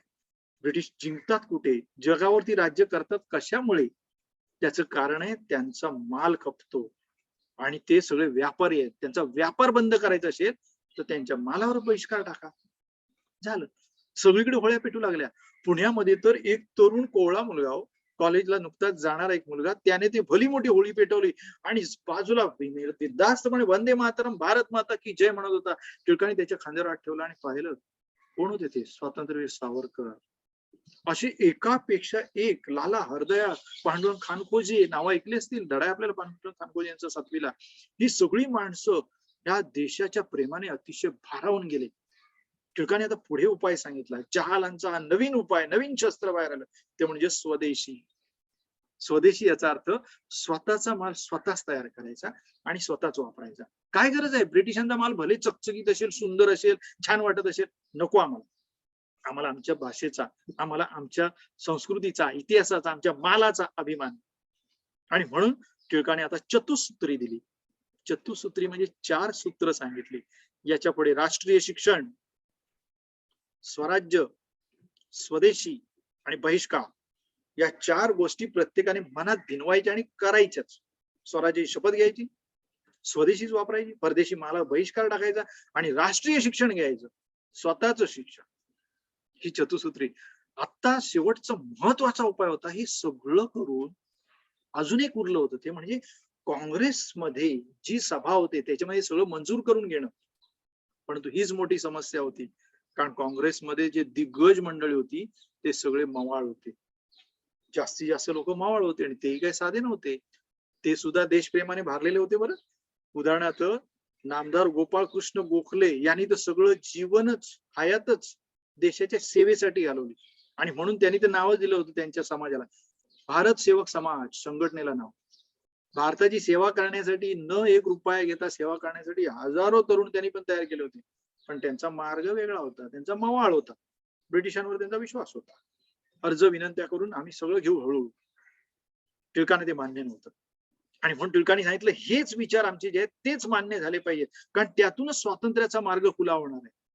आणि म्हणून टिळकांनी 1905 ला जे अधिवेशन झालं त्याचे अध्यक्ष नेमके नामदार गोपाळ कृष्ण गोखले होते. त्यांच्या पुढे जन आंदोलनाचा हे सगळे प्रस्ताव मांडण्यात आले आणि मग वंगभंग आंदोलन तिथे मान्य करण्यात आलं की बंगालची फाळणी रद्द करण्यासाठी आंदोलन करा.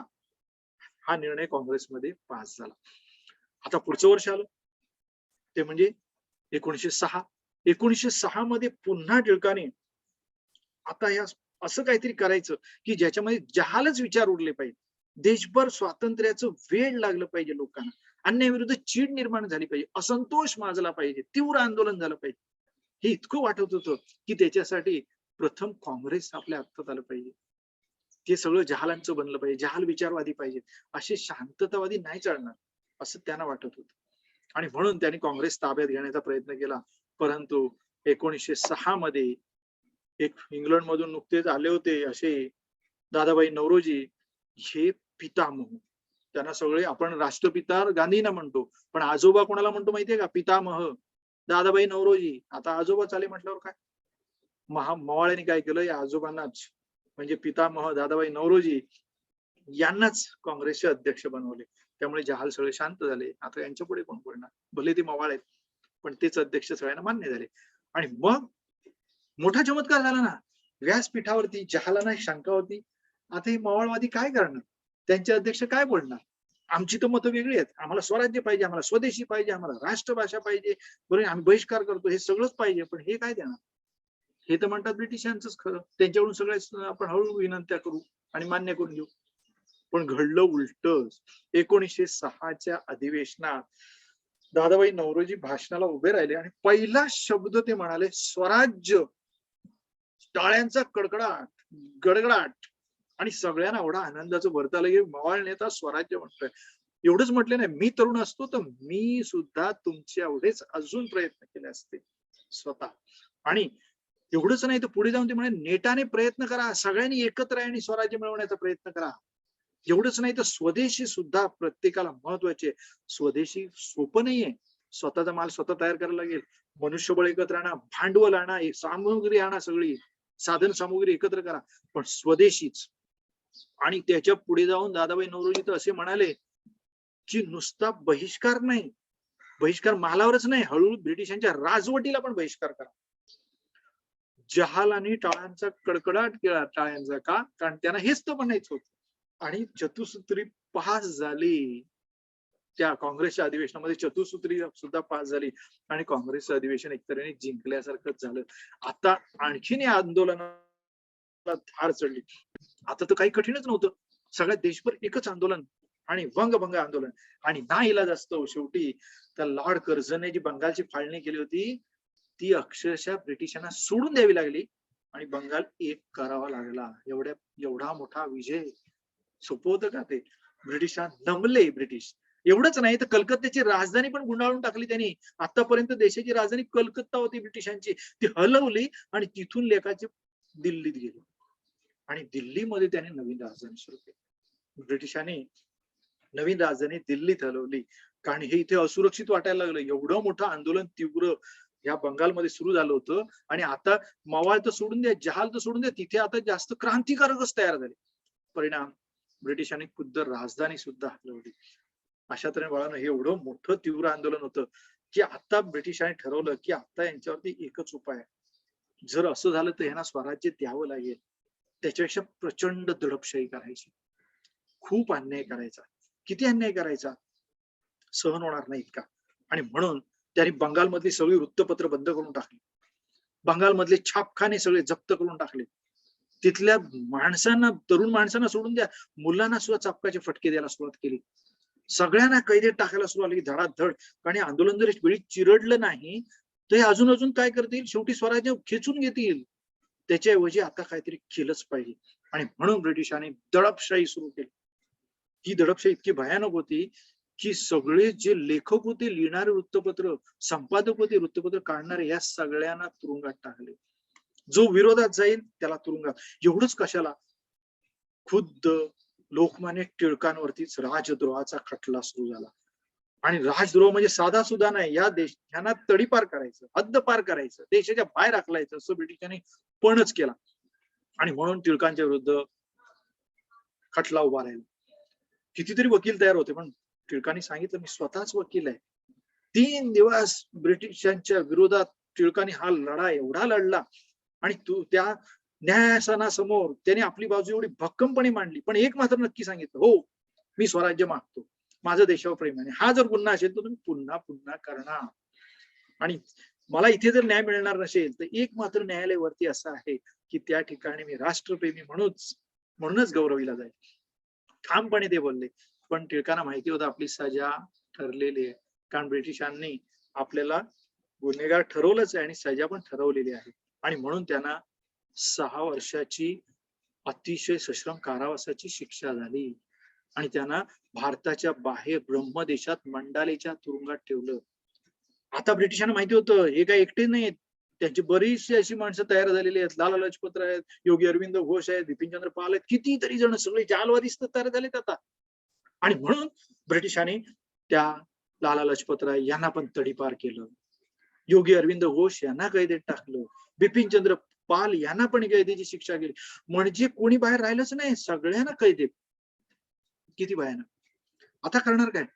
सगळे कैदेत गेले आणि दडपशाही एवढी सुरू झाली की ब्रिटिशांनी शेवटचं असे शस्त्र की आता यांना दडपूनच काढायचे, जो ऐकत नाही त्याला कैदेतच टाकायचा, पडलं तर तडीपार करायचा, सश्रम कारावास द्यायचा, हद्दपार करायचा, देशाच्या बाहेर पाठवायचं. ही सगळं ब्रिटिशांनी करायला सुरुवात केली. पण टिळक होते ते 6 वर्ष तिथे जाऊन सुद्धा गप्प नाही हो बसले. त्या त्या ब्रह्मदेशामध्ये मंडालेच्या तुरुंगात सुद्धा त्यांनी बसून त्या ठिकाणी सुंदर असा ग्रंथ लिहिला. माहितीये कोणता? गीता रहस्य. गीतेचं रहस्य त्याने उलगडलं. आता गीता रहस्य केवळ धार्मिक नाही तर कर्मयोग आहे, की माणसाने सतत उद्योगी असलं पाहिजे, सतत काहीतरी केलंच पाहिजे. हा कर्मयोग त्यांनी आपल्या देशातल्या सगळ्या लोकांपर्यंत पोहोचवला आणि त्यासाठी हे पुस्तक त्यांनी लिहिलं. एवढा पुस्तक महान ग्रंथ लिहिला असे टिळक. आता हे आंदोलन मात्र थांबलं नव्हतं. जेवढे नेते तुरुंगात गेले तेवढेच नेते तयार झाले. नेतेच नाही, उलट आता क्रांतिकारक तयार झाले आणि ब्रिटिश अक्षरशः हतबल झाले आणि शेवटी टिळकांना सोडावं लागलं. आणि शेवटी टिळक 6 वर्षानंतर तुरुंगातून ज्यावेळेस आले त्यावेळेस सगळ्यांना असं वाटलं की आता टिळक शांत होतील.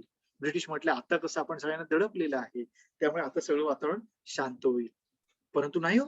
टिळक बाहेर आल्यावर त्यांनी लेखच लिहायला सुरुवात केली. पुनश्च हरिओम, पुन्हा नव्याने सुरुवात. आणि आता टिळकांचा मार्ग वेगळा होता. ते म्हणाले हे तर करायचंच, वृत्तपत्र काढायची, बरोबर की नाही, त्याच्यानंतर उत्सव साजरे करायचे, भाषण करायची, सगळं शाळा काढायच्या, हे सगळं बहिष्कार करायचं, स्वदेशी करायचं, स्वराज्य शपथ घ्यायची, सारं करायचं. पण आता त्याच्या पलीकडे जाऊन हे जे वेगवेगळे झालेत ना, त्या सगळ्यांना पहिले एकता निर्माण केली पाहिजे. कारण ब्रिटिशांचं धोरण काय? फोडा आणि राज्य करा. आपण आता जोडा आणि राज्य करा, असंच करायचं. आणि हे जोडणार कसं? तर त्यांनी मवाळांशी जुळवून घेतलं आणि पुन्हा काँग्रेसमध्ये वास्तविक 1907 मध्ये जहाल मवाळ फार वाद विकोपास पोहोचला. मवाळांना मान्यच नव्हतं. ते म्हणाले स्वदेशी नको आणि बहिष्कार सुद्धा नको, ही तंत्र आम्हाला मान्य नाही. परंतु टिळकांनी सांगितलं होतं ही तत्व माझी नाही आहेत, ही देशाचीच तत्व आहेत. हे प्रत्येक माणसाने स्वदेशी, बहिष्कार हे सगळं केलंच पाहिजे. आणि म्हणून तिथे एवढी भांडणं झाली होती की जहाल मवाळ वेगळेच झाले होते. 1907 मध्ये हे सगळे सुरतच्या अधिवेशनात वेगळे झाले, वेगळं व्हावं लागलं. परंतु आता टिळकांनी तुरुंगातून आल्याबरोबर पहिलं ठरवलं परत काँग्रेसमध्ये सगळ्यांना एकत्र आणायचं. सगळे एकत्र आले आणि मग ब्रिटिशांना पुन्हा हादरा बसला. जहाल मवाळ एकत्र आहेत. आता काय? पलीकडे टिळकांनी असं ठरवलं सगळ्यात महत्वाचं आहे मुस्लिमांना यांनी वेगळं केलंय. त्यांनी स्वतःची संघटना काढली, मुस्लिम लीग. आगा खान वेगळे झालेत, आता बॅरिस्टर मोहम्मद अली जिना वेगळे झालेत आणि तिकडे बरेचसे मुसलमान काँग्रेस सोडून तिकडे चाललेत. आणि म्हणून टिळकाने एक निर्णय घेतला आणि ह्या मुस्लिम लीगची बोलणी सुरू केली. आणि मुस्लिम लीगचे मोहम्मद अली जिना हे टिळकांकडे आले आणि टिळकांचे खंदे समर्थक बनले. एवढे समर्थक बनले की टिळक आणि जिना एकत्र दिसू लागले. ब्रिटिशांच्या पोटामध्ये पोटशूळच आला. त्यांना भीती वाटायला लागली एकत्र आले म्हणजे काय. आणि म्हणून हे सगळे एकत्र येतात असं दिसायला लागलं. काय करावं ब्रिटिशांना समजेना. ब्रिटिशांनी आता हे सगळं जे घडतंय याच्यावरती एक उपाय करायचा ठरवला होता. 1909 मध्ये त्यांचा भारत मंत्री मोर्ले आणि इथला गव्हर्नर जनरल मिंटो, हे मोर्ले आणि मिंटो एकत्र आल्याने त्यांनी ठरवलं की एक तर यांच्यात थोडा राज्य कराय आपण केलंच. 1906 मध्ये आपण त्यांना वेगळी मुस्लिम लीग मुस्लिमांना काढून दिली आणि त्यांना खुश करून टाकले. आता थोडंसं असं करूया, हे सगळं आंदोलन जर दडपायचं असेल, यांना जर शांत करायचं असेल, तर त्यांच्या मनातली चीड निघून गेली पाहिजे. त्यांना थोड्याशा नोकऱ्या दिल्या पाहिजेत आणि थोड्याशा सुधारणा केल्या की गप्प होतील. आणि म्हणून 1909 मध्ये मोर्ले मिंटो सुधारणा देण्यात आल्या. या मोर्ले मिंटो सुधारणा देऊन लोकांना थोडंसं शांत केलं. त्याच्यामध्ये काय केलं तर सरकारी नोकऱ्या ज्या आहेत किंवा कायदे मंडळामध्ये लोकांना प्रतिनिधित्व दिलं, लोकांना निवडणुका जिंकणं निवडून येण्याची संधी दिली. ह्या मोर्ले मिंटो सुधारणा ह्या लागू केल्या. परंतु प्रत्यक्षात मात्र हे किती जरी झालं तरी एवढ्या छोट्या सुधारणा आम्हाला नकोच होत्या. त्यामुळे टिळक बाहेर आल्यावर त्याने सगळी जहाल मावळ एकत्र झाल्यानंतर मुस्लिम याच्यातली मुस्लिम लीग संघटना एकत्र आणली आणि मुस्लिम लीग आणि काँग्रेस एका व्यासपीठावर आले आणि मोहम्मद अली जिना आणि टिळक यांच्यामध्ये लखनौ करार झाला. लखनौच्या अधिवेशनात तो झाला म्हणून त्याला लखनौ करार म्हणतात. या कराराअंतर्गत असं ठरवण्यात आलं की हिंदू मुस्लिम आता एकत्र असतील, एकत्र लढा देतील. जे 1909च्या त्या सुधारणामध्ये विभक्त मतदारसंघ दिलेत ते मंजूर करण्यात आले आणि हिंदू मुस्लिम अभेद्य अशी एकता टिळकांनी निर्माण करून दाखवली. आता मात्र ब्रिटिशांना समजेच ना काय करावं. हिंदू मुस्लिम एकत्र आले, जहाल मवाळ एकत्र आले. आता मात्र तेवढ्यातच ब्रिटिशांचं मोठं त्या ठिकाणी युद्ध युरोपात सुरू झालं. त्याला म्हणतात पहिलं महायुद्ध. हे महायुद्ध इतकं भयानक होणार होतं, युरोपामध्ये होणार होतं आणि ब्रिटिशांचं काही खरं नव्हतं. कारण जर्मनीने एवढा तुफान प्रखर हल्ला केला होता की सगळा युरोप आता भाजून निघणार होता त्या युद्धामध्ये. कदाचित इंग्रजांचा देश सुद्धा कदाचित हरला तर. आणि म्हणून ब्रिटिश थोडेसे शांत झाले आणि त्यांनी ठरवलं की ह्या देशामध्ये आता यांची मदत आपल्याला घेतली पाहिजे. पण तेवढ्यातच इंग्लंड मधून एक आयरिश नेते या ठिकाणी आले, ॲनी बेझंट. ॲनी बेझंट या भले पाश्चात्य होत्या परंतु त्या भारताच्या कन्या स्वतःला म्हणायच्या. त्या आल्या आणि त्यांनी सांगितलं की हेच वेळ उलट आहे की ब्रिटिशांचं त्या ठिकाणी युद्ध सुरू होतंय, आपण या ठिकाणी अखंड चळवळ करूया. आणि टिळकांनी आणि ॲनी बेझंट यांनी एक नवीनच चळवळ सुरू केली. तिला नाव दिलं होम रूल. होम रूल म्हणजे काय रे, स्वशासन, स्वतःचा कारभार आम्ही स्वतःच चालवणार, ब्रिटिशांची गरजच नाही. आणि होम रूल चळवळीसाठी पुन्हा एकदा आता वयस्क झाले होते टिळक, तुरुंगातून आले होते, पण तरुण सुद्धा त्या वयामध्ये अतिशय सक्षमतेने निर्भीडपणे त्यांनी जागोजागी दौरे घेतले, खूप भाषणं केली आणि ह्या भाषणांमध्ये त्यांनी कडाडून ब्रिटिशांना विरोध केला. आणि सगळीकडे एकच गर्जना, होम रूल, स्वराज्य. आणि त्याचबरोबर ॲनी बेझंट यांनी सुद्धा स्वराज्याची चळवळ जशी आयरिश मध्ये आम्ही करतो आहोत, आयर्लंडमध्ये आयरिश चळवळ, तशीच चळवळ इथे करायची आणि ब्रिटिशांना सळो की पळो करून सोडायचं, असं होम रूलच्या चळवळीत ठरलं. होम रूल चळवळीमुळे आता मात्र ब्रिटिश समजून गेले की यांना थोडंसं शांतता करावंच लागेल. काय करायचं, एक तर यांना शांत करणं का गरजेचं आहे, एक तर होम रूल चळवळ आहे, तीव्र आंदोलन चालू आहे, तिसरी गोष्ट यांची उलट आपल्याला मदत हवी आहे. या महायुद्धात त्यांचे आयते सैनिक आपल्याला हवेत. जर भारतातले सैनिक जर आपल्याला मिळाले नाही तर आपण युद्ध हरण्याची शक्यता आहे. आणि म्हणून एक तर भारतामध्ये खूप दारिद्र्य पसरलं होतं, या युद्धामुळे सगळे कर वाढले होते. अशा अवस्थेत ब्रिटिशांनी एक सुधारणा द्यायची ठरवली आणि त्या सुधारणेसाठी भारत मंत्री नवीन जे होते मॉन्टेग्यू आणि गव्हर्नर जनरल चेम्सफर्ड दोघे एकत्र आले आणि ठरवलं की यांना एक नवीन सुधारणा द्यायची. पण तुम्हाला ठाऊक आहे, टिळकांना सुधारणा नाही, पहिलं काय पाहिजे, स्वराज्य. त्यामुळे टिळकांनी सरळ सांगितलं, निक्षून सांगितलं की प्रथम मला स्वराज्य पाहिजे. स्वराज्य, स्वशासन असेल तरच आम्ही या ठिकाणी बैठकीला बसू. आणि परिणाम ब्रिटिशांनी पण एक आश्वासन देऊन टाकलं की स्वराज्य काय एका दिवसात देता येत नाही, आज स्वातंत्र्य दिलं तुम्हाला, असं तर होत नाही. मग त्याने एक स्वातंत्र्य असं द्यायचं ठरवलं स्वराज्य, की तुम्हाला आम्ही टप्प्याटप्प्याने आणि जबाबदार असं आम्ही तुम्हाला स्वराज्य देऊ. टप्प्याटप्प्याने अशा सुधारणा देत जाऊ आणि जबाबदार असं शासन तुम्हाला आम्ही देत जाऊ. आणि एवढी मोठी घोषणा ब्रिटिशांनी केल्यानंतर टिळकांनी सुद्धा सांगितलं, जर तुम्ही अशा तऱ्हेने आम्हाला खात्री देत असाल की स्वशासन आमचं चालवण्याची आणि जबाबदार राज्य करण्यासाठी आम्हाला जर परवानगी देत असाल तर आम्ही तुम्हाला सहकार्य करू, आम्ही तुमच्या पाठीशी उभे राहू, परंतु आम्हाला जबाबदार स्वशासन मिळालंच पाहिजे. आणि म्हणून ब्रिटिशांच्या विरोधात हे थोडंसं आंदोलन आता टिळकांनी बदललं आणि प्रतियोगी सहकारिता असं आंदोलन. म्हणजे काय की तुम्ही जर आम्हाला अशा तऱ्हेचं स्वशासन देणार असाल तरच आम्ही तुम्हाला सहकार्य करू.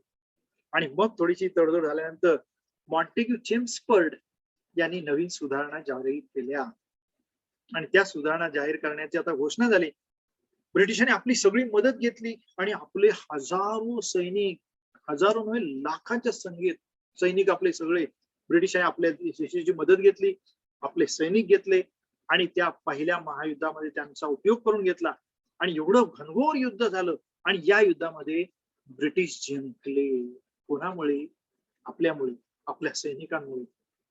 आणि हजारो सैनिकांनी बलिदान दिलं आणि ब्रिटिश जिंकले. टिळकांनी थोडस एका गोष्टीचे फार खंत वाटली की आपण केवढं हे नुकसान झालं, परंतु एक फायदा होणार होता की आता आपल्याला स्वशासन मिळणार.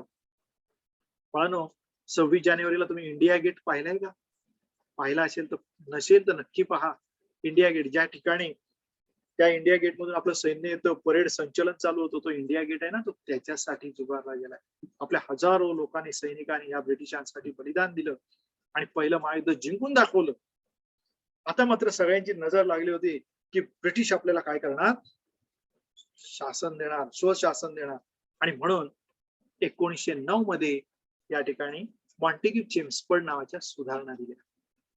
आता या सुधारणा दिल्यानंतर सगळ्यांना असं वाटलं की आता जबाबदार राज्य पद्धती मिळाली. परंतु काय केलं ब्रिटिशांनी? आपल्या लोकांना शासनामध्ये घेतले, शासनामध्ये त्यांना पदं दिली, परंतु जी मुख्य खाती होती, राखीव खाती, अर्थ म्हणजे पैसा, पोलीस म्हणजे गृह, संरक्षण, महसूल, हे सगळी खाती स्वतःकडे ठेवली आणि त्यांना नको असलेली कामं सगळी आपल्याकडे सोपी होतात. टिळक भयंकर चिडले की म्हटलं आपण काय मागितलं? हे स्वातंत्र्य आणि स्वराज्य तर नाही, हा स्वराज्याचा पाया पण नाहीये. त्यामुळे आता हे शासनच ब्रिटिशांचं पायापासून खणून काढलं पाहिजे. अजून तीव्र आंदोलन. आणि मग काय, ब्रिटिशांच्या विरोधात टिळकांनी पूर्ण हयात बरबाळानं, लक्षात घ्या, पूर्ण टिळकांचे आयुष्य, त्यांची हयात ही ब्रिटिशांच्या विरुद्ध लढण्यात गेली, तुरुंगात गेली, भाषणांमध्ये गेली, वृत्तपत्र लिहिण्यात गेली. परंतु या एका व्यक्तीने आणि ह्या सगळ्यांनी जहालवाद इतका पसरवला की देशामध्ये क्रांतिकारकांचं पीक आलं, जहालवाद्यांचं पीक आलं आणि लोक सगळेजण जागे झाले.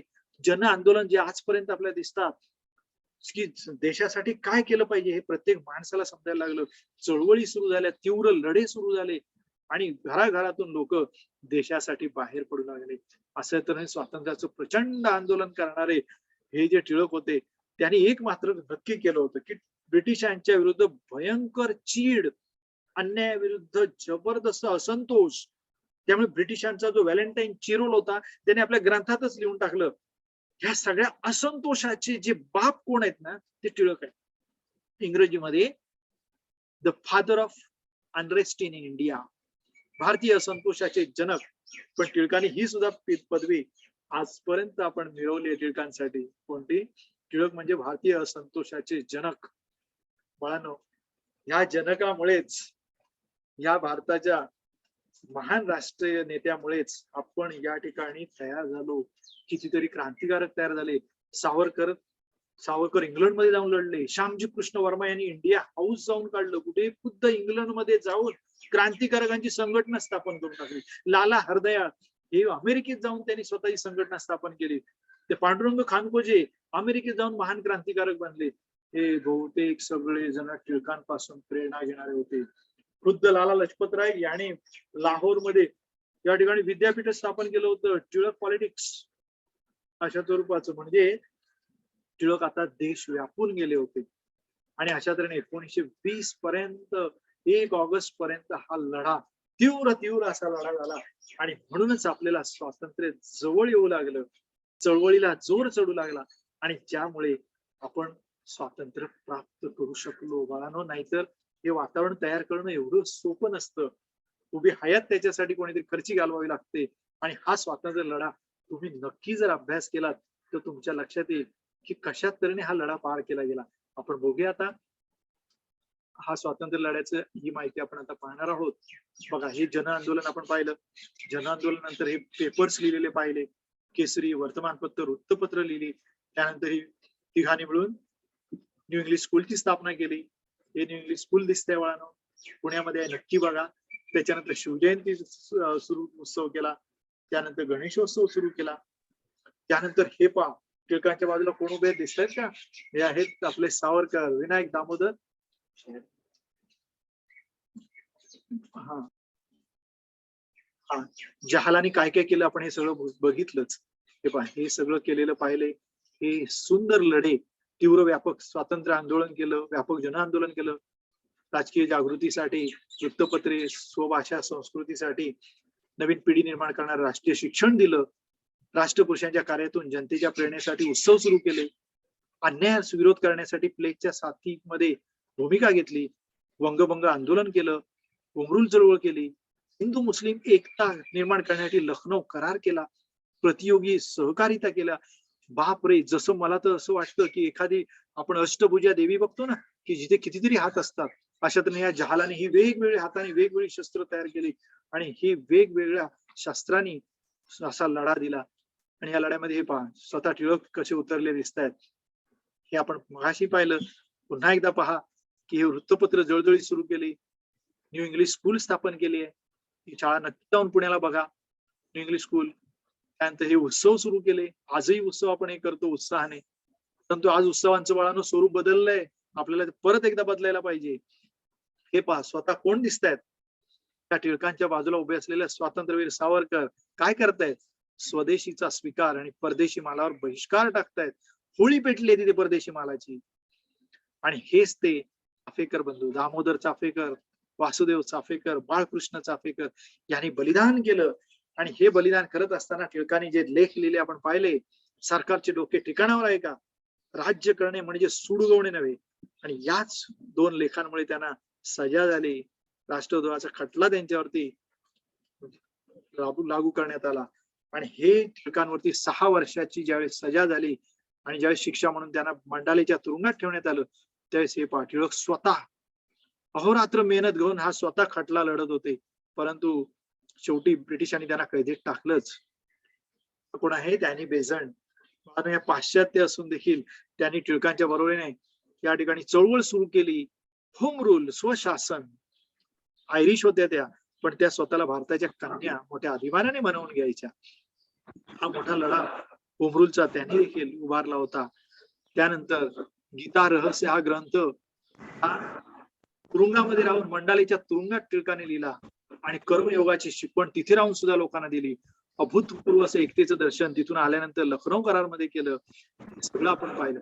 आता हे सगळं पाहिल्यानंतर आता तुम्हाला समजलं असेल की देशाचा लढा, आता आम्हाला राजांची गरजच नव्हती लढण्यासाठी.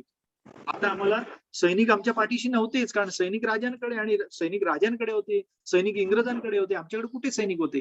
ना सैनिक, ना कोणी राजे. तरी सुद्धा आता कोण लढणार होतं स्वातंत्र्यासाठी? आम्ही. या देशातला बच्चा प्रत्येक माणूस लढणार होता.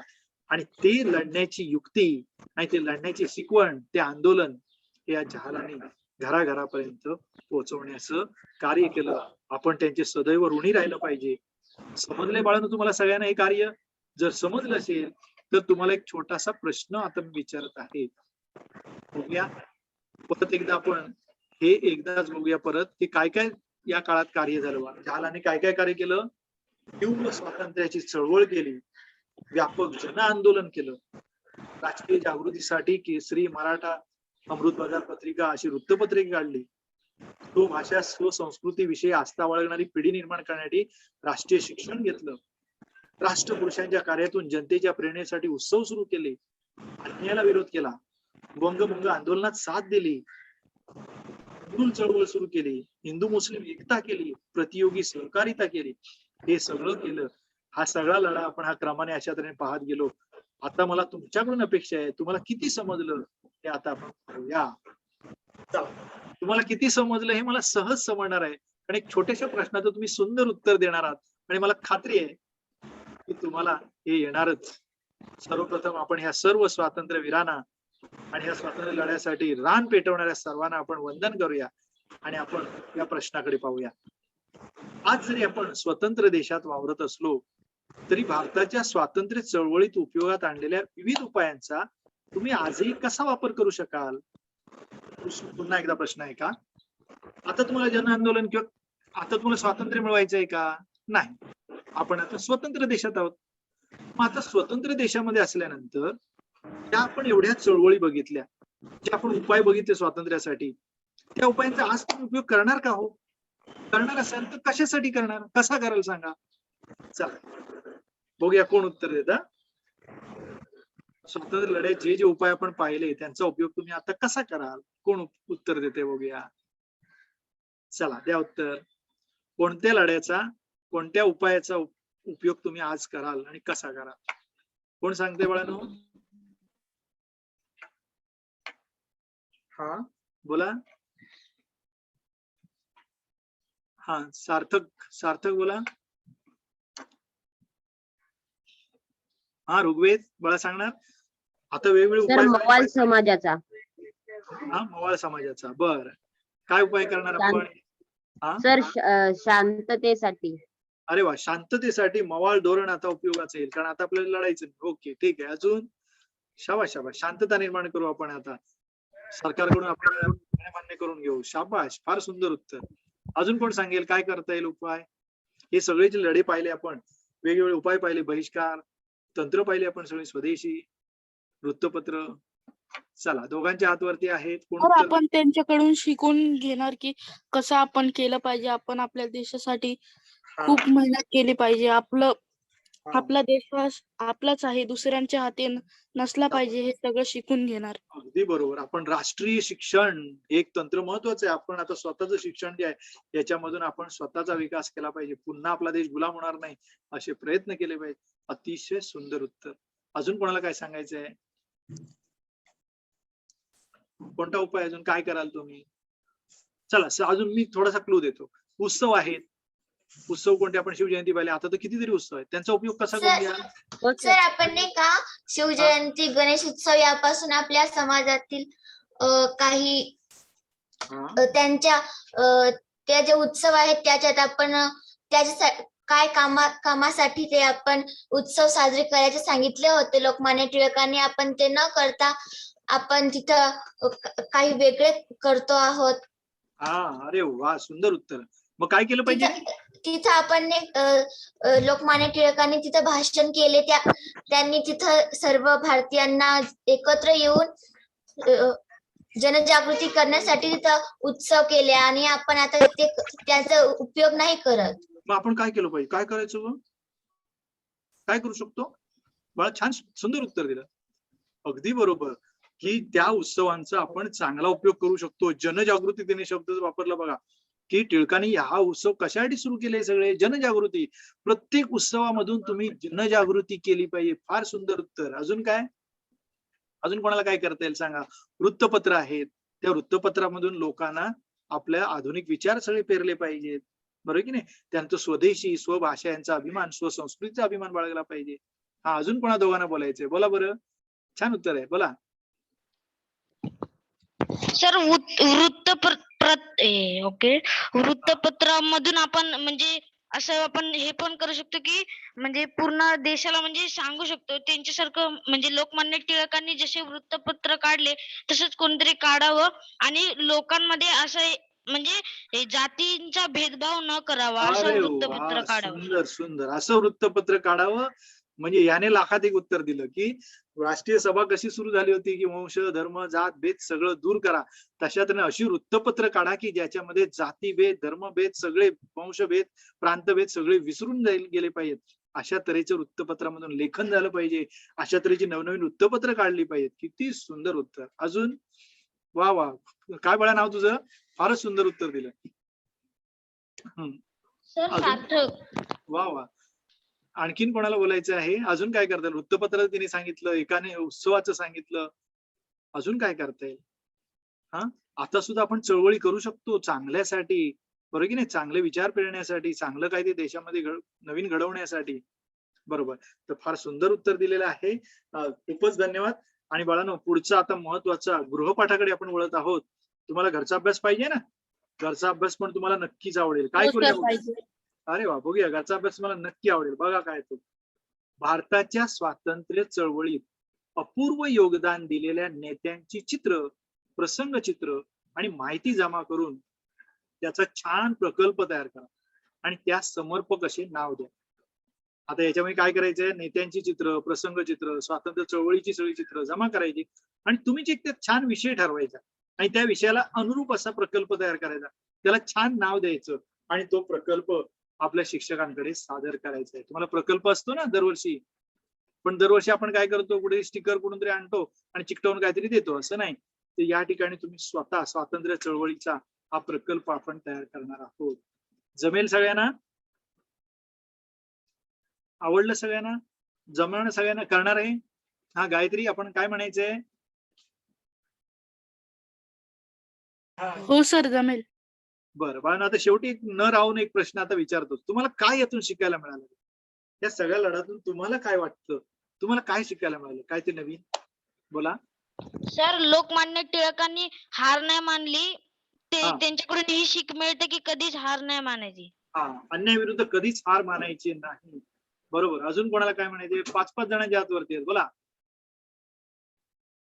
सर ते वीर जसे लढले तसे आपण पण आपल्या देशासाठी आपण लढलं देशासाठी पाहिजे. लढलं पाहिजे. जसे वीर लढले तशा तऱ्हेने लढलं पाहिजे. अगदी एक आणखीन महत्वाची सूचना आपल्याला या ठिकाणी महत्वाची शिकवण मिळते की लढण्यासाठी सैनिकांसारखं आपण सीमेवरच जायची गरज नाही. टिळक कुठे सीमेवरती गेले? आपण या ठिकाणी राहून सुद्धा आपला संसार, आपलं घर, आपलं शिक्षण हे जे काय असतं ते सांभाळून सुद्धा आपल्याला लढा देता येतो, न्याय मिळवता येतो. आकांक्षा? हा, अजून कोणीतरी आहे? बोला. दोघांच्या हात वरती आहेत म्हणजे आपण थांबूया. बोला, कोणाला बोलायचंय? बऱ्याच मुलांना बोलायचं असतं, फार बरं वाटतं. बोला, तुमचे विचार ऐकायला मला जास्त आवडतात. हा, अक्षरा बोला. लोखंडे? अक्षरा लोखंडे बोला. हा बोला बाळा. कोणी बोला, बोला पटकन. हा, आदित्य बोलायचंय का काही? आदित्य बोला. काय शिकायला मिळालं? तुम्हाला काय आवडलं? काय कराल? चला, एकाने कोणीतरी बोला छानपैकी. कोणीतरी बोलतोय पण आवाज येत नाही. म्यूट आहे बाळा, तू अनम्यूट करा आणि बोला. हॅलो. या चळवळीतून तुम्ही काय शिकलात? कोणीतरी बोला बघूया. छान सर, आपण याच्यातून नाही का जहाल युग मध्ये आपले लोकमान्य टिळक, लाला लजपत राय आणि बिपिन चंद्रपाल हे तिघ सर्वात महत्वाचे होते त्याच्यात. अगदी बरोबर. यातून तुम्हाला काय शिकायला मिळालं? सर आपलं त्यांनी तीव्र चळवळ, स्वातंत्र्याची तीव्र चळवळ केली. अगदी बरोबर.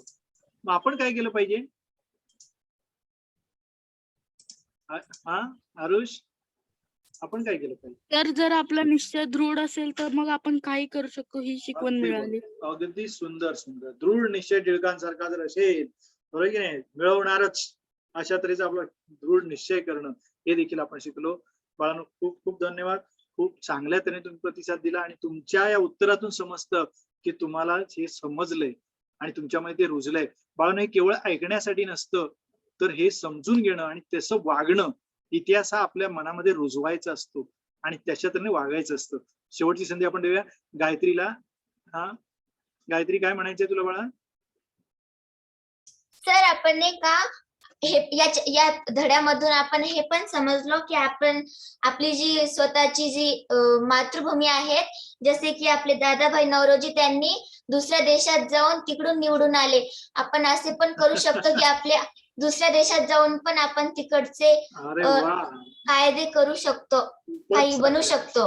वा वा वा, खूपच चांगलं. आज देखील आपली माणसं माहितीये ना, अमेरिकेत जाऊन सुद्धा त्या ठिकाणी किती मोठं कर्तृत्व करून दाखवतात. इंग्लंडमध्ये सगळ्या जगभर आपले लोक आता जातात आणि आपलं कर्तृत्व करून दाखवतात.